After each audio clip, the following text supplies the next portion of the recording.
करते हैं, दीप प्रज्वलन से करते हैं। तो हमारे मंच पर आसीन सभी अतिथियों से निवेदन करती हूँ कि वे इस नारी चेतना संगम, तो ये हमारी फ्रंट साइड अज्ञान से ज्ञान की ओर बढ़ते हुए, अंधकार से प्रकाश की ओर,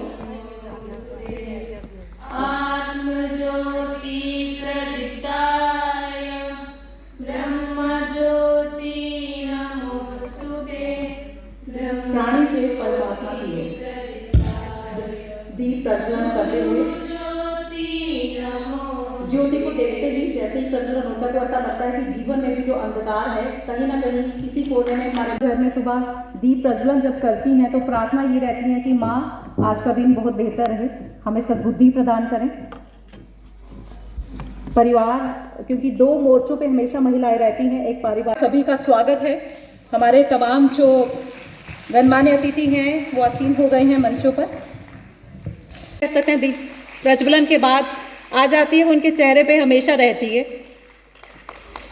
मैम सामने बहुत ही एक बड़ा दिन कि आप आज हमारे बीच में हैं। ममता ऐसे सुपुत्र हैं और सुपुत्री भी हैं, क्योंकि आज के दौर में सेना में हमारी पुत्रियां भी जो हैं वो शामिल हो रही हैं।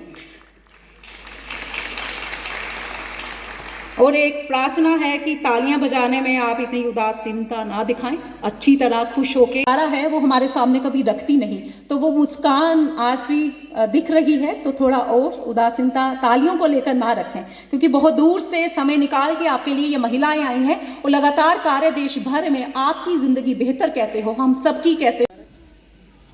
डोगरी साहित्य में इनको अवार्ड से भी सम्मानित किया गया है, डोगरी में अनुवाद करने को लेकर, और लगातार कई संगोष्ठियों में ये सांस्कृतिक कार्यक्रमों में हिस्सेदारी में रही हैं। और हमारी मुख्य अतिथि जी का डॉक्टर नीलम सरीन जी के द्वारा, और मैं पुनः निवेदन करना चाहूँगी कि हमारी मुख्य डॉक्टर नीलम सरीन जी से कि वो हमारी जो मुख्य अतिथि हैं श्रीमती भारती वैद जी, उनका आदर सत्कार करें।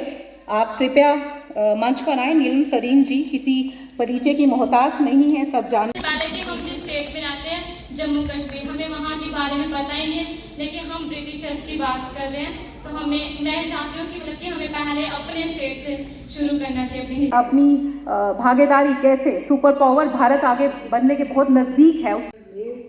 A perfect human being. I'm showing my gratefulness to her at this day also. तो मैं कहना चाहती हूँ कि दुश्वारियाँ तो बहुत आती हैं। 20 साल की थी, एजुकेशन कंप्लीट की, शादी हो गई, जैसे सबके ससुराल होते हैं वैसे ही हुए। दुश्वारियाँ आई, गवर्नमेंट ने जॉब था छुड़वा दिया गया, फिर भी अपने आप को बनाने के लिए स्ट्रगल करती रही। एक प्राइवेट स्कूल जो थोड़ी सी इनकम के साथ खोला और बच्चों को शिक्षा दी, जो एक उदाहरण आपके सामने भी है। तो कहने का अभिप्राय मेरा ये है कि अगर हम निरंतर कोशिश करते रहे, ये शशि जी के साथ में काफ़ी मीटिंग्स भी मैंने अटेंड की हैं पहले भी, अब भी मैं उसी को कंटिन्यू करते हुए कहूँगी कि अगर हमारे अंदर एक निष्ठा है, अगर हमारे अंदर एक विश्वास है, तो हम कुछ भी कर सकते हैं। एक छोटा सा उदाहरण मैं आपको बताऊंगी कि मेरे स्कूल से बाज़ार तक आने में थोड़ी तंग गलियां हैं, तो वहाँ से मैं आ रही थी, तो एक दिन मैंने देखा कि दोपहर गर्मी में दोपहर में एक महिला, माइक थोड़ा दूर कीजिए, एक महिला जी जो माइक थोड़ा दूर कर, आप अपना नाम बताएंगे? मोनिका शर्मा। ठीक, तो एक ऐसी सिचुएशन जो मेरे सामने आई थी, एक महिला का केस मेरे आगे आया था जिसने मुझे अपनी पूरी प्रॉब्लम बताई, तो उसमें दूसरी महिला भी इन्वॉल्व थी।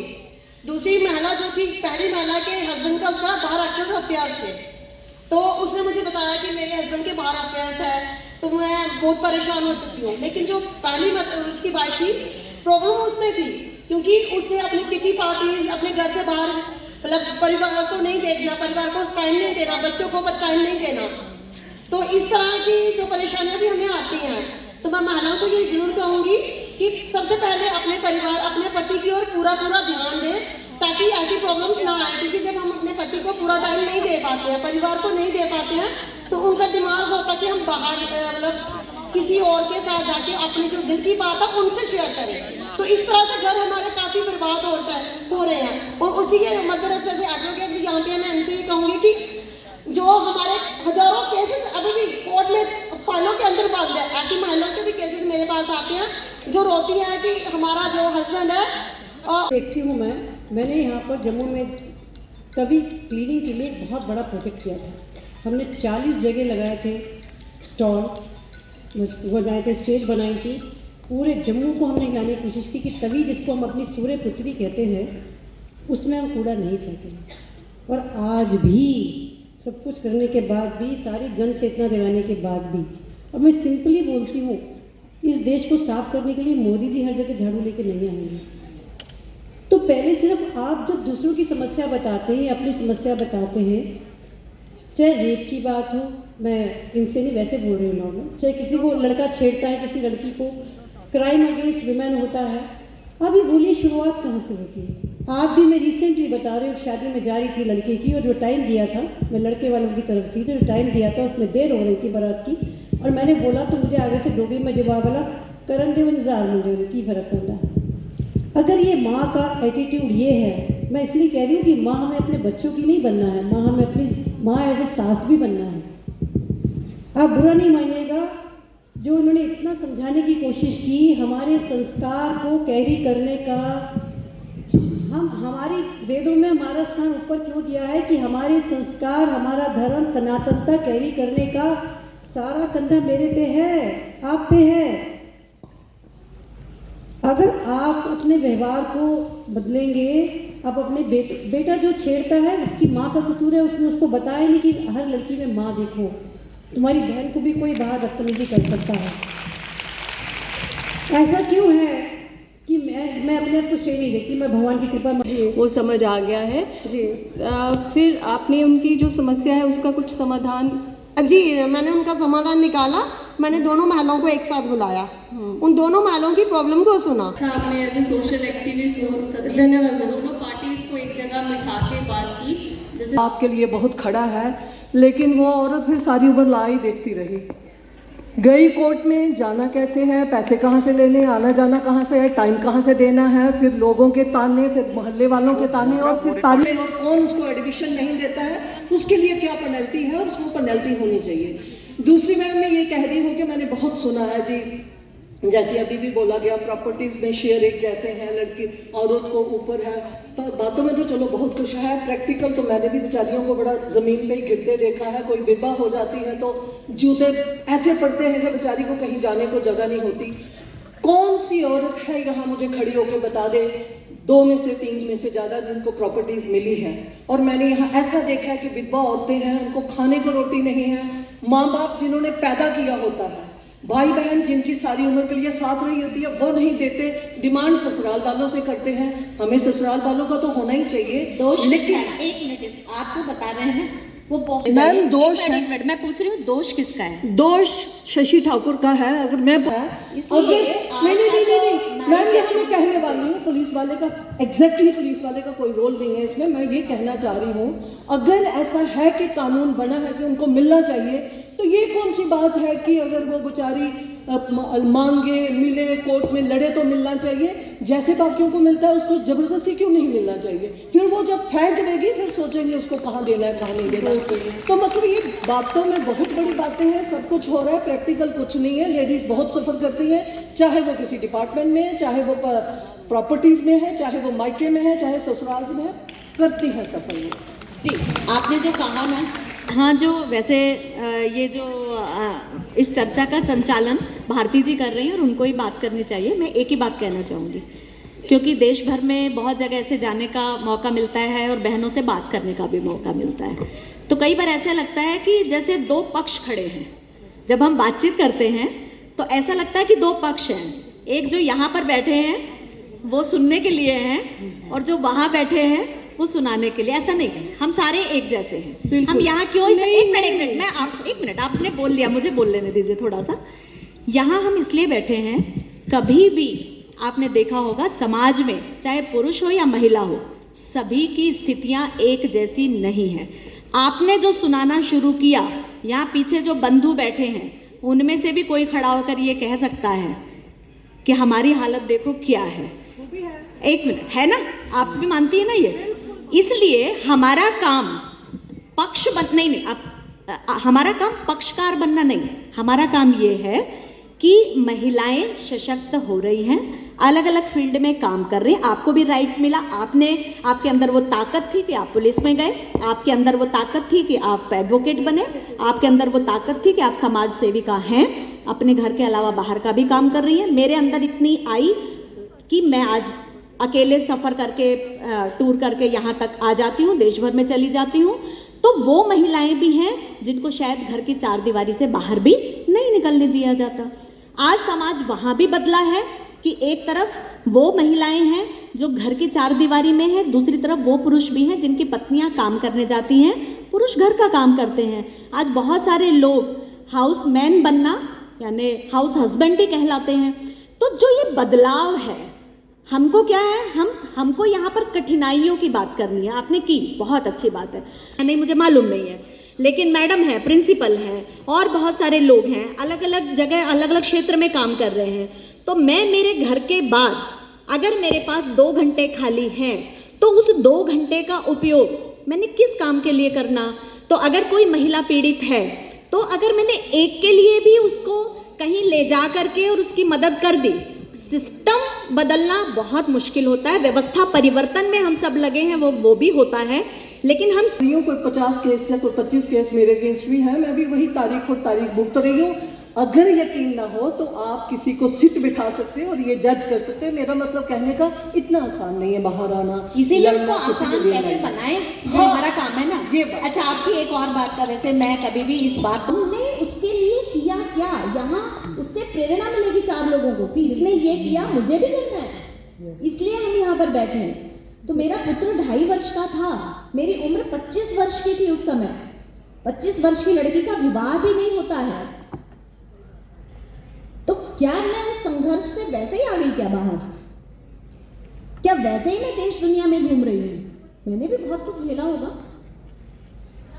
परोस के थाली, चांदी की थाली या सोने की थाली में कोई नहीं देता, लेकिन आज एक सम्मानजनक, मैं उसको सम्मानजनक मानती हूँ कि यदि 4 लोग सम्मान से मुझे दीदी बोलते हैं, बहन जी बोलते हैं, और मेरे से यदि 2 लोग भी, मैं पता नहीं किस से मोटिवेट हुई होंगी, लेकिन मेरे से 2 लोग भी मोटिवेट होते हैं, इसका मतलब मैंने कुछ ठीक काम किया है। बिल्कुल, उदाहरण सिर्फ मैंने इसलिए दिया कि हमको कैसे, तो मैं भी अकेली नहीं किया होगा, मेरे पीछे भी बहुत सारे लोग होंगे जिन्होंने मेरी टांग खिंचाई भी की होगी, और बहुत सारे लोग होंगे जिन्होंने मुझे कहा होगा कि चलो हम पीछे खड़े हैं। तो ये दोनों प्रकार के लोग इसी सोसाइटी में हैं। अब मैं किसी की टांग खींचने जा रही हूँ या मैं किसी को सपोर्ट करने जा रही हूँ, ये हमारे ऊपर है। और श्रीमती भारती गए जी, जोरदार तालियों के साथ स्वागत करिए। इनका जो परिचय है वो आगे मैं आपके समक्ष रखूंगी दीप प्रज्वलन के बाद, बहुत विस्तार में है। बेटा इसलिए खाएगा कि मुझे भूख लगी है, माँ कहेगी कि आज मुझे भूख नहीं है, खाना तू खा ले। ये भारत की माँ है, ये भारत की महिला है और ये भारत का चिंतन। इसलिए वसुधैव कुटुंबकम अर्थात पूरा विश्व एक कुटुंब है। तो ये जो पूरा विश्व है, यदि ये सही रास्ते पर चलेगा, अगर न्यूक्लियर हमले नहीं होने हैं, यदि फिर से वर्ल्ड वॉर नहीं होनी है, यदि पूरे विश्व को सही रास्ते पर शांति के मार्ग पर चलना है, तो उसके लिए उसको भारत के चिंतन को समझना भी पड़ेगा, मानना भी पड़ेगा और उसको अपनाना भी पड़ेगा। और इस चिंतन को वहां तक पहुंचाने का काम करने वाली ये स्त्री शक्ति है जिसको इस चिंतन को वहां तक पहुंचाना है। इसलिए भारतीय चिंतन में महिला क्या है, ये विषय आपके सामने रखा गया है। तो कहने के लिए बहुत सारा है, लेकिन कुछ 2-4 बातें ही मैं आपको कहती हूँ। एक तो ये कि हमको पश्चिम के फेमिनिज्म को समझना होगा। कई बार कुछ लोग ये भी कहते हैं कि अगर सब कुछ अच्छा था तो ये बताने की आवश्यकता क्यों पड़ती है। तो कभी भी सब कुछ अच्छा नहीं होता। देखा तो एक चावल जाता है, अगर वो पक गया तो ठीक है, साइड में कुछ कच्चे भी रह जाते हैं, कई बार कुकर से चिपक के रह जाते हैं कि नहीं रह जाते, रह जाते हैं। लेकिन उसके लिए सबको दोषी नहीं ठहराया जा सकता। कोशिश की जाती है कि अगली बार हम इस तरह से चावल बनाएं कि साइड में चिपके ही ना। तो इसी तरह से जो व्यवस्थाएं हमारी थी उनमें जो खराबी आई उसको ठीक करने का हमारा काम है। लेकिन थोड़ा समझना भी पड़ता है कि पश्चिम का फेमिनिज्म आया और हमने बड़े गर्व से कहना शुरू किया, हम भी फेमिनिस्ट हैं, हम भी फेमिनिस्ट हैं, हम भी फेमिनिस्ट हैं। तो फेमिनिस्ट क्या, कौन है, फेमिनिज्म क्या है, स्वतंत्रता की बात करने वाले कौन हैं, वो कहते क्या हैं, उस बात को समझना और ये आया कहाँ से इसको समझना। तो जब ये समझते हैं तो ध्यान में आता है कि उनको कोई अधिकार नहीं दिए गए, ना तो उनको वोटिंग का अधिकार था, ना उनको निर्णय लेने का अधिकार था, ना ही चर्च में जाकर के कन्फेशन लेने का अधिकार था। ये सारे राइट्स नहीं होने के कारण जब बॉल को लगातार दबाया जाता है तो जितना ज़्यादा दबाओगे, जब छोड़ोगे तो क्या होगा, ऊपर आएगी। जितना ज्यादा दबाएंगे उतनी ऊपर आएगी। तो बहुत दबाया गया, बहुत दबाया गया, बहुत दबाया गया और दबाते दबाते ऐसा हुआ कि उसने सारी हदों को तोड़ दिया और सीधे सिक्सर लगा दिया। अब वो सिक्सर ऐसा लगा कि उसके कारण से वहां की पूरी व्यवस्थाएं छिन्न भिन्न हो गई, परिवार खत्म हो गए, कम्यून बन गए। लेकिन कुछ दिन बाद एक पुस्तक भी आई, फादरलेस अमेरिका, और उसके बाद कहते हैं कि लौट के वहीं आना पड़ा और वापस आकर के फिर से नई शुरुआत की कि नहीं, हम गलत थे, परिवार तो हमको चाहिए, बिना माता और पिता दोनों के किसी भी बच्चे का विकास नहीं हो सकता। तो ऐसे हमको अलग अलग धर्मों में, अलग अलग देशों में महिलाओं की स्थिति क्या रही उसका चिंतन करना पड़ेगा। और ये जो कंपैरेटिव स्टडी है ये हमारे अंदर गौरव की अनुभूति लाएगी कि वास्तव में भारत की महिला क्या है। और आज के दिन भी आप अभी थोड़ी देर में सुनेंगे कि भारत के विकास में महिलाओं का क्या भूमिका रही। आप खुद भी बताएंगे कि भाई कौन सी कठिनाइयां हैं, उनका समाधान क्या है, ये सारी चीज़ें।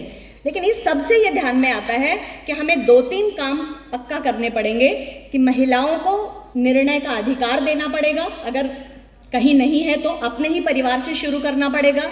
महिलाओं को शिक्षित करना, यानी शिक्षित हो रही हैं लेकिन वो और ज़्यादा शिक्षा प्राप्त करें, उनको समाज में जिस तरह का सम्मान मिल रहा है वो सम्मान और ज़्यादा बढ़े, और उनके पीछे जो पुरुष शक्ति है वो पूरी शक्ति से खड़ी होगी। तो ये जो दुर्गा शक्ति है ये सच्चियाँ ये प्राथमिकता ना हो। मुझे लगता है इनकी इस तरह की जरूर परवरिश हुई है।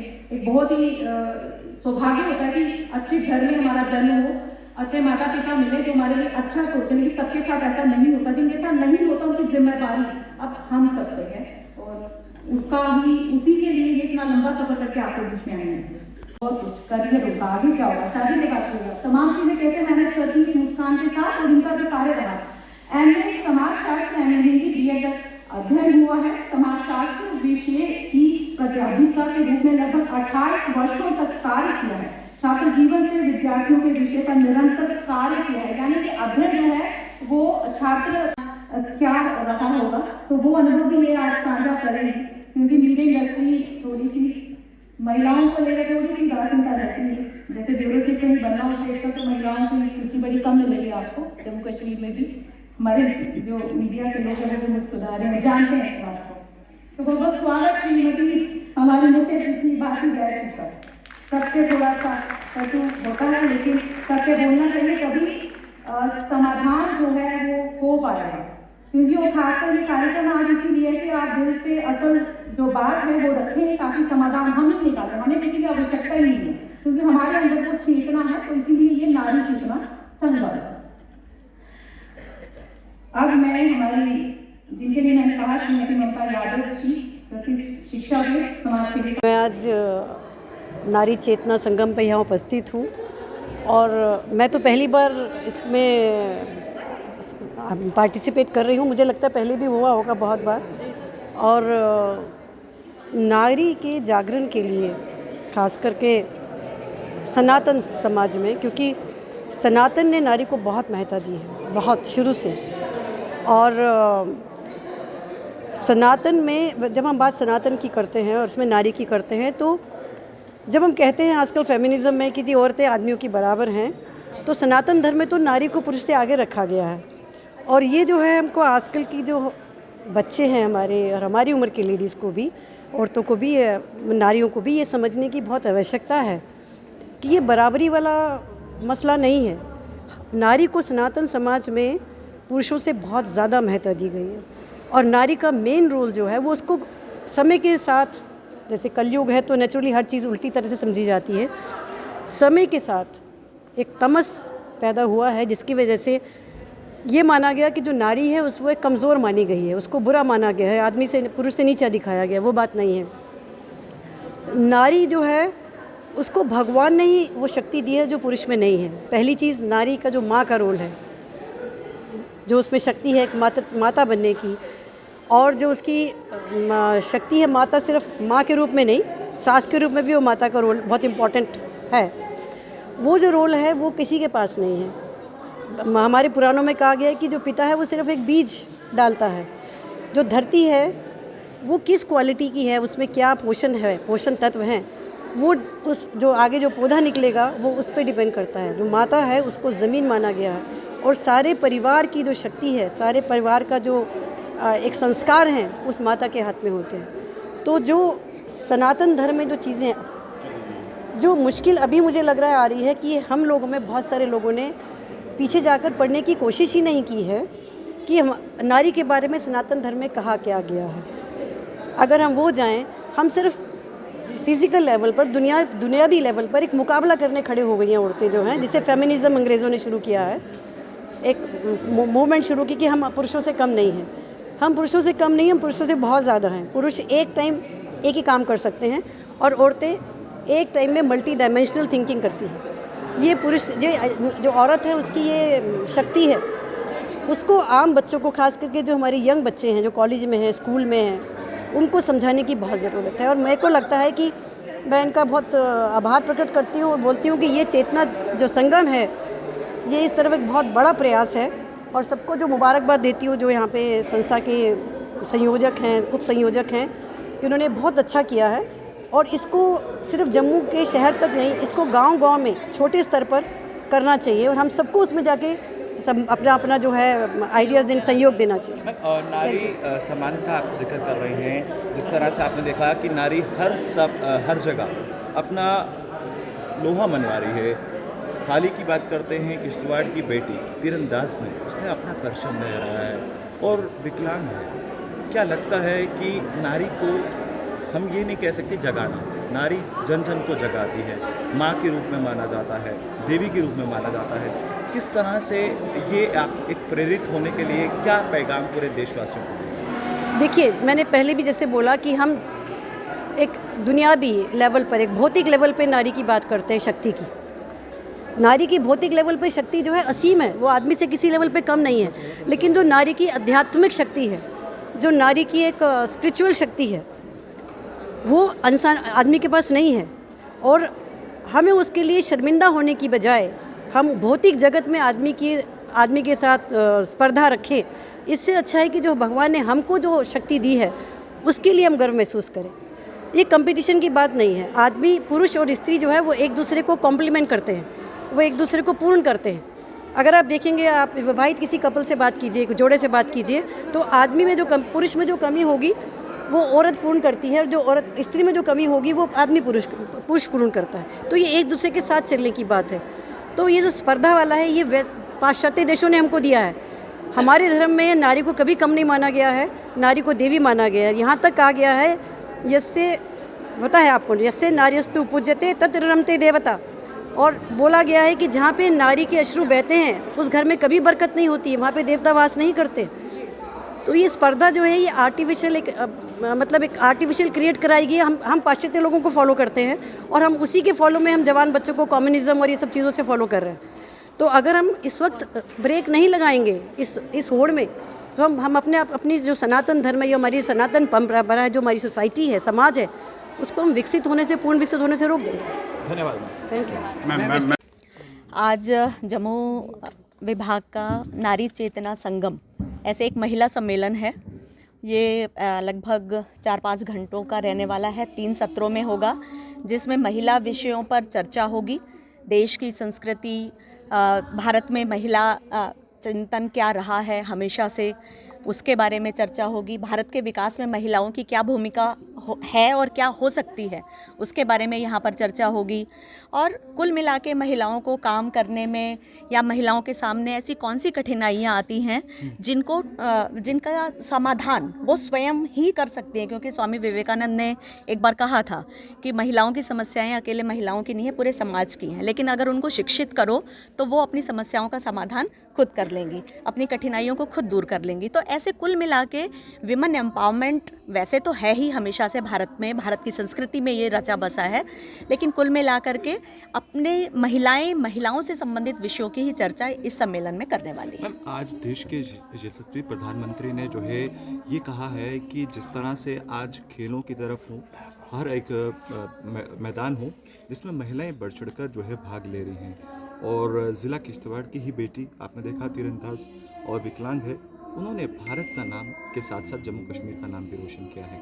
इसे आप किस तरह से देखते हैं, और दूर दराज के क्षेत्र में जो महिलाएं हैं उन्हें आप किस तरह से आगे लाएं? देखिए, ऐसा है कि जिस तरह से पिछले कुछ वर्षों में वर्तमान प्रधानमंत्री जी ने भी मैं नहीं कहूँगी कि सिर्फ महिलाओं के लिए बल्कि पूरे देश के लिए ही विकास के लिए जिस तरह का काम किया है, और उसमें भी महिला क्षेत्र में जो आपने कहा कि खेलों में महिला, तो मात्र उनका नहीं बल्कि सभी का है कि चाहे वो खेलों में हो, राजनीति में हो, आर्थिक क्षेत्र में हो, उद्यमी हो, चाहे वो साहित्यकार हो, चाहे वो शिक्षा के क्षेत्र में हो, सभी क्षेत्रों में महिलाओं का योगदान बहुत बढ़ चढ़ कर के था। अगर कहीं कुछ कमी रह गई तो वो और होना चाहिए। तो जैसे आपने किश्तवाड़ के बारे में बात की, तो उस बहन ने जिस तरह से अपनी कहना चाहिए कमजोरी को ही अपनी ताकत बना करके जिस तरह से वो आगे आई है, तो मैं कहना चाहूँगी कि हमारे कम से कम, आज मैं जम्मू में खड़ी हूँ तो जम्मू कश्मीर की जो बहनें हैं वो उससे प्रेरणा लेकर के और आगे सभी क्षेत्रों में जाएं। दूसरा आपने कहा राजनीति के क्षेत्र में, तो वैसे तो राजनीति के क्षेत्र में महिलाएं अग्रणी रही हैं। आप अगर बहुत वैदिक युग से भी देखते आएंगे तो महिलाएं अलग अलग शासक के रूप में काम किया है। इवन जम्मू में भी महिला शासक रही हैं जिन्होंने बहुत आगे बढ़ कर के नेतृत्व दिया, शासन किया। तो ऐसे अभी तो 33% रिजर्वेशन भी हो गया है। तो हम सिर्फ रिजर्वेशन की बात नहीं करते, अगर व्यक्तिगत रूप से आप मेरी बात करेंगे तो हम ये कहते हैं कि भाई महिलाओं को मौके दो, आगे तो वो अपने आप आ जाएंगी। पंचायती राज में आई। एक अंतिम जी मैम, जो आप देख रहे हैं आजकल समाज में चल रहा है, इसके लेकर आप क्या पैगाम देंगी जो समाज में महिला वर्ग जो है, आपने देखा होगा कि क्राइम की तरफ, नशे की तरफ, उन महिलाओं को हम कैसे वापस लाएं, एक मेन स्ट्रीम में लाएं? आपका मतलब पीड़ित महिलाओं से है या इस क्षेत्र में जो नशे के क्षेत्र में खुद चली गई उनके बारे में कहना है? उनके बारे में कहना है। तो देखिए, कभी भी किसी भी समाज में हम ये नहीं कह सकते कि ये काम, कम से कम भारतीय संस्कृति में ये नहीं रहा कि ये काम पुरुषों का है, ये काम महिलाओं का है। ये जाकर के अब हम सोचते हैं कि 21वीं सदी है जिसमें ये हो गया कि नहीं, भोजन बनाने का काम भी दोनों करेंगे या बाहर काम करने के लिए भी दोनों जाएंगे। ये हमारे हमेशा से रहा है। लेकिन जहाँ तक विकृतियों की बात है, विकृतियाँ चाहे वो नशा हो, चाहे वो बाकी कोई भी क्षेत्र हो, ना तो वो पुरुषों के लिए अच्छा है, ना ही वो महिलाओं के लिए अच्छा है। तो हम तो ये कहेंगे कि जो मेन स्ट्रीम में अगर किसी कारण से कोई बंधु वर्ग या कोई बहन चली गई है किसी गलत रास्ते पर, तो वापस मेन स्ट्रीम में वो आए। उसके लिए आप जो यहाँ पर आज इंटरव्यू कर रहे हो वो भी, और हम सब भी, जो भी समाज में रहने वाले लोग हैं, उन सब की ये नैतिक जिम्मेदारी बनती है कि अपनी तरफ से एफर्ट्स करके और उनको मुख्य धारा में लाया जाए। बहुत बहुत शुक्रिया मैम, धन्यवाद।